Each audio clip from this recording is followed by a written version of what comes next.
I have Mason Crivelli's Patchouli Magnetik. So this is a Quentin Beach creation. I think he's done several for this brand. In particular the extracts, I believe.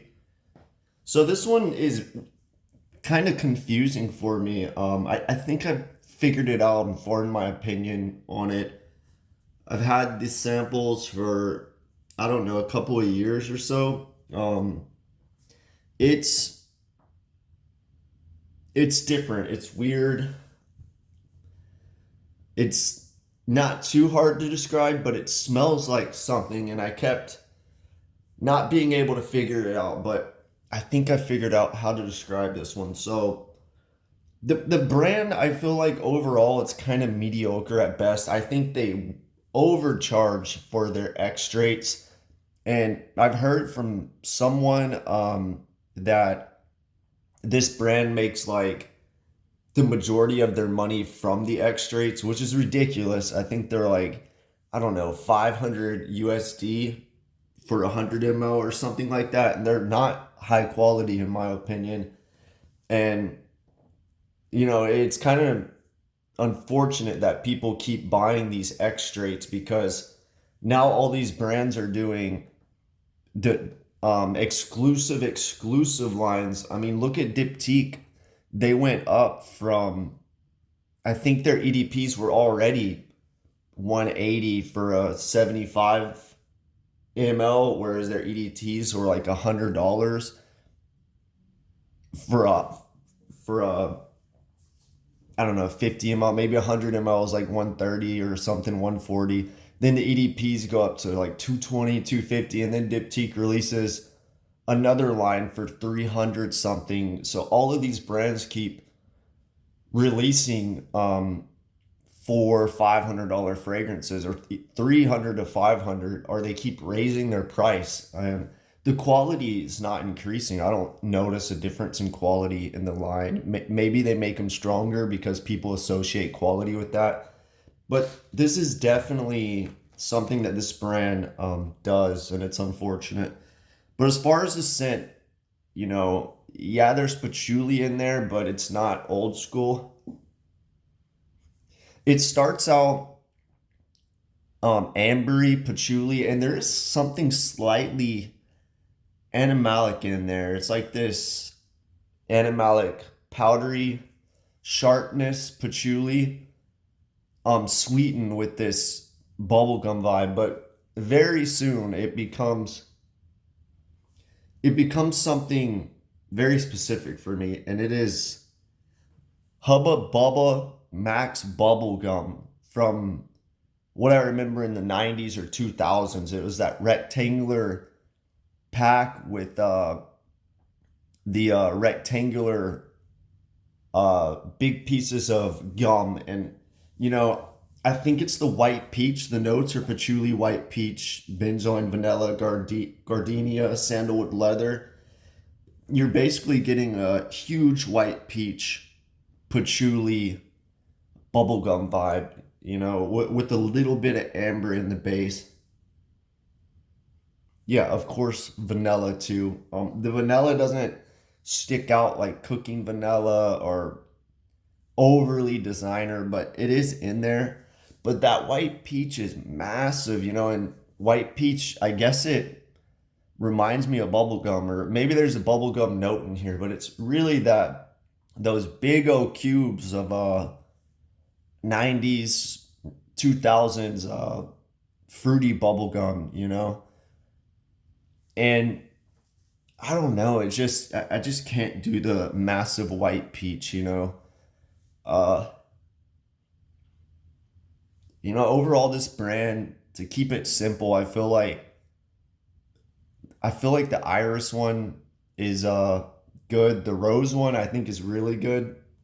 Like this the rose one is like this C C notes, rosy aspect to it. What else is good? The papyrus one is really good. It's like a more, it's like Santal 33, but it's got more going on, more well-rounded. The papyrus is more prominent in that fragrance, and it doesn't smell overly like pickles to me. Those three are pretty good, you know. Maybe the amber one is decent, but it's one of the extraits. I wouldn't pay the money for it. But yeah, this fragrance, let me see if I get any of the notes besides white peach and patchouli. You know, it's Quentin Beach, so there's probably some kind of Akigala wood in here. You know, but he loves to do those fruity patchoulis, and it's just not my style. There's probably osmanthus in here. He tends to do that a lot. Yeah, it smells osmanthusy. Maybe it's the patchouli and white peach giving me that vibe.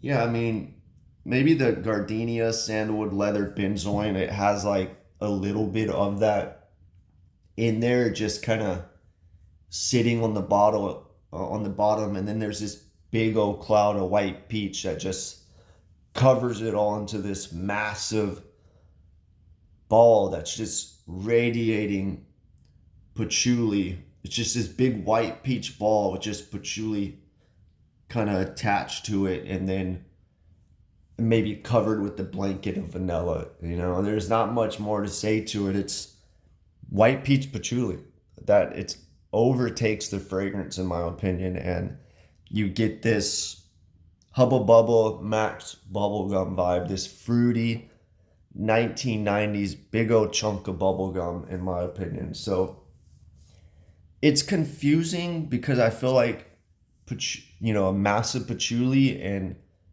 white peach together, you know, you don't really get that. I mean, it is a strong fragrance too. This is a little dabber, and I can smell it. So, you know, if you like white peach and patchouli or fruity patchoulis, you might like this fragrance, you know, but for me it's just you know, I don't like massive peachy fragrances. I don't like the bubblegum vibe. But it is something that's interesting. I like dabbing it on occasionally. Would I want a full bottle? No. I feel like this is something I would just get sick of, and once you figure it out, you know, it's kind of not that interesting. I don't want to keep coming back to it that often and be like, oh yeah, peachy patchouli bubblegum, you know, it doesn't keep my mind entertained trying to figure it out anymore. It's not something that's it's not something that's overly interesting. I feel like if you wear it, it's gonna come off as peachy, um, fruity. Is it mass appealing? You know, no. I mean, unless somebody really likes peach and the specific kind of peach, white peach, yeah, maybe. Yeah, I guess that is what it smells like. There's not much more to say about this white peach patchouli. You know, let me know what you think about this if you like it. You know, I don't think it's bad. It's just not for me.